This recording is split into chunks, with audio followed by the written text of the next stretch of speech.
domination could not really work because basically people are just not that competent. I thought there's no way they could pull off such a scheme at the necessary level of control and secrecy. One of the false hopes is this is all happening because government is incompetent, and it's a giant mistake, and people really don't know. And of course, that's great air cover for the fact that the system really does know where it's going, and it's going where it wants to go, and it's being successful at it. Still, I wondered how could something that is so big and corrupt be kept secret? It's a simple structure, and if it wasn't simple, it wouldn't work. And it can be likened to a compartmentalized pyramid. If you look at any organization today, no matter whether it's a transnational corporation, a university, a government, a secret society, they're all structured as a pyramid. And as the CIA and other intelligence agencies talk about, they have this need-to-know system. Only let people know as much as they need to make their contribution and no more. So you take a bank, an individual bank, not that there is such a thing. At the bottom, you've got the people you see when you pass your check over the counter in the bank. Now, they don't know what the bank manager behind them knows and is discussing.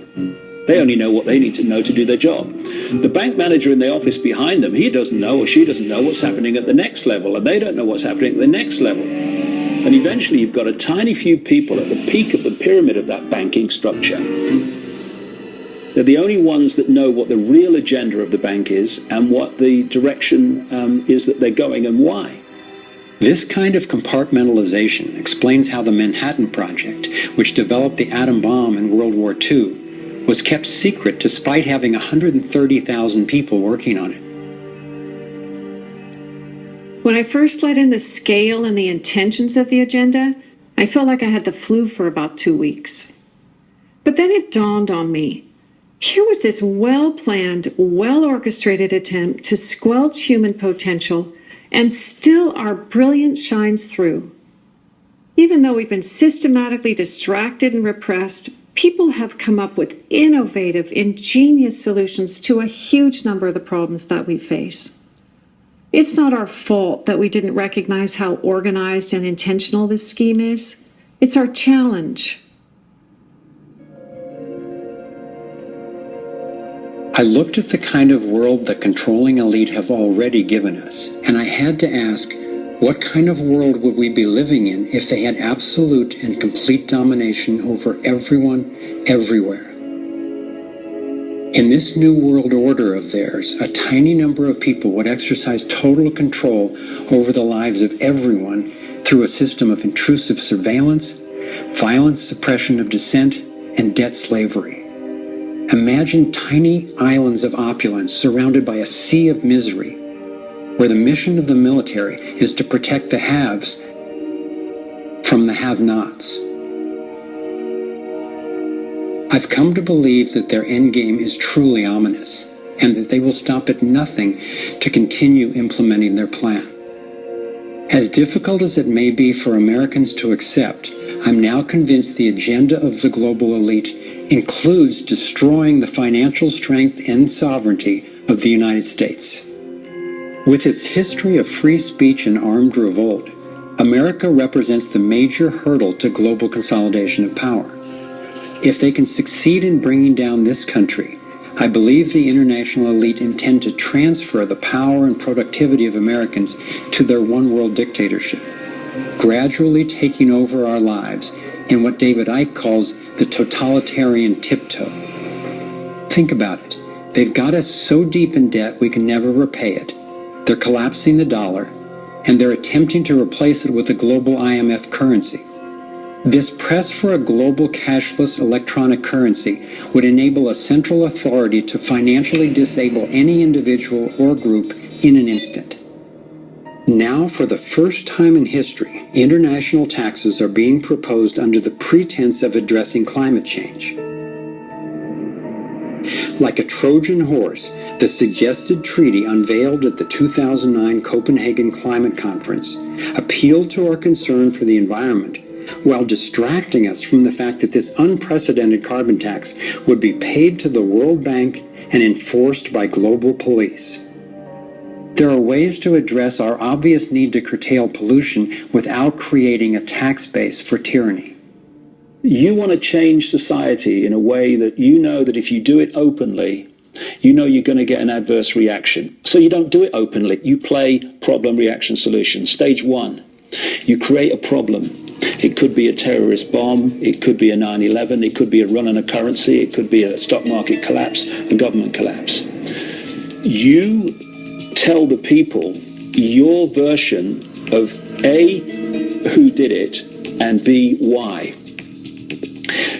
And at this point, problem, reaction, solution would fall down if we had a media that was in any way related to journalism.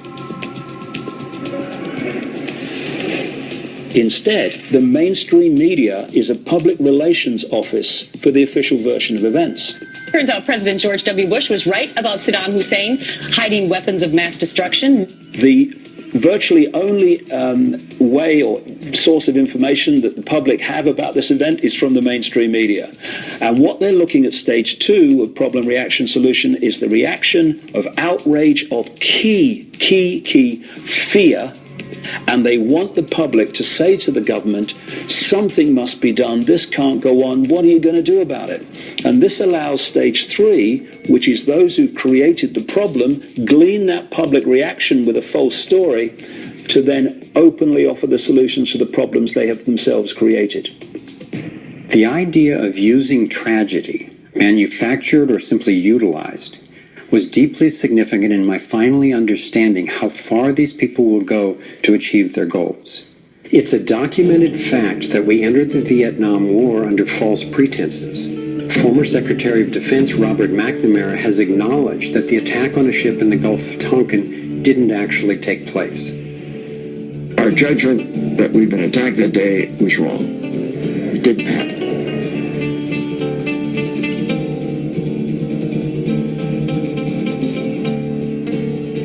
More recently, former President Bush used non-existent weapons of mass destruction as a pretext for invading Iraq. Tactics like this are sometimes referred to as false flag operations.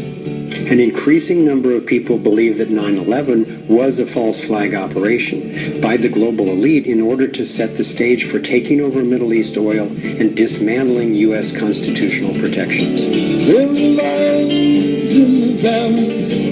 There are people under fire. There are children at the cannon. There is blood on the wire. There is blood on the wire. There is blood on the wire. There is... Most of what's needed for a police state is actually already in place. Right now in America, any of us can be imprisoned without warning or due cause, and we can be kidnapped, tortured, and assassinated legally if the government decides what we are doing is a threat to their plan. All they have to do is name us as a suspect in their so-called war on terror. We're being watched more and more. In 2010, there were 30 million surveillance cameras recording us in the U.S. alone. When we demonstrate, we're now relegated to what are euphemistically called free speech zones. Zones for free speech? Every phone call and email we send is collected and archived and can be inspected at any time. Our driver's licenses and passports have computer chips implanted in them to track our every move. And now hospital patients are getting these same chips implanted under their skin. In fact, it was Procter & Gamble who developed these chips, initially for tracking their products. It's always offered as a way to help, but even an assistant director of Central Intelligence has admitted it's an entry point to getting all of us chipped for better tracking and control. These would-be controllers, through the U.S. Space Command, have outlined a plan called Full Spectrum Dominance. Sophisticated satellite surveillance, as well as directed energy and laser weapons, which are already developed, have the ability to target dissenters anywhere on Earth. I believe they are also trying to ensure they can deal effectively with any resistance. FEMA containment camps and railroad cars with shackles have been recently constructed or refurbished all over the United States for use in what officials call times of pandemic or civil unrest.